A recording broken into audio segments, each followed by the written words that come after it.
kulanti wanaagsan daawadayaal halkan waa telefishinka caalamiga ee deegaan channel TV qaadi channelaad ka dhageystaan bartaan ku leenahay YouTube-ka daawadayaal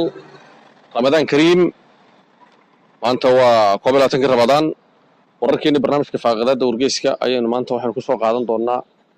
dawladda waddanka Ethopia oo ogolaatay inay ku wareejiso dhulkii ay ka qabsatay waddanka Ereteia هذا ما يرد إنه يسوع عنا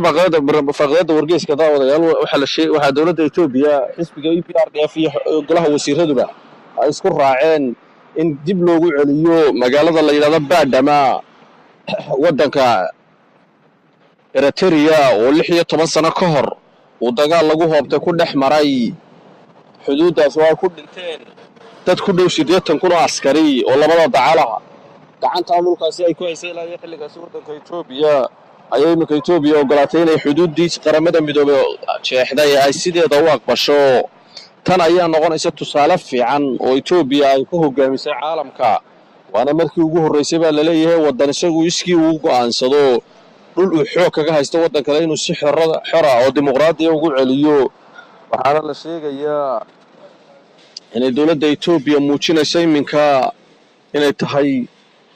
hogaanka ka jira keligii geeska Afrika ama quwadda ka jirta geeska Afrika iyo odayga geeska Afrika maadaama oo ay nabadda iyo maslaxa geeska Afrika wax ka wada baa la yiri waxa warku inta ku darayaa in Ethiopia imika isbalaadhin weyn iyadu laftirkeedu wada oo si diblomaasiyadeysana ay samaynayso ciidamo xoog leh oo badaha lagu ilaaliyo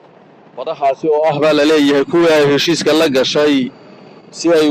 dekadahooda wax uga soo degto ayay u samaynaysaa batalyoonno ciidana waxa dhulkaasi ilaaliya dawladda waddanka Ethopia ayaa warkan ka soo yeedhay waxa uu ka farxiyay caalamka oo dhan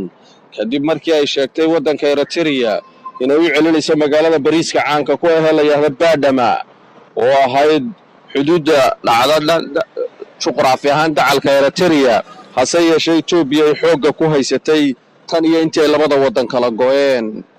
daawadayaal wixii war ka soo kordha waxaad ku daawan doontaan barnaamijyada dambe ee la socod wanaagsan